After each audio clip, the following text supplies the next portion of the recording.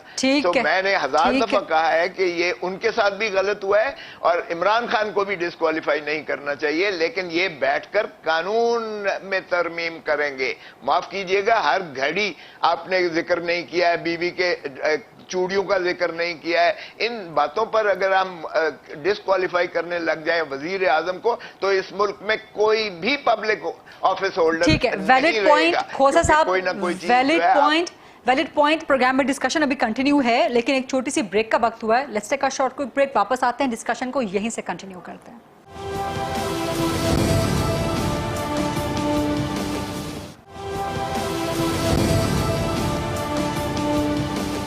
G welcome back after the break. Maqbool صاحب، sir quickly آپ کا جواب چاہوں گی. بیرسٹر علی ظفر صاحب نے جو وضاحت فرمائی ہے، جو اسلام آباد ہائی کورٹ میں آج کاروائی ہوئی ہے، پرائمر فیس سے لگتا یہی ہے کہ آپ لوگوں نے بڑی جلدی میں مٹھائی کھا لی تھی. رانا مقبول صاحب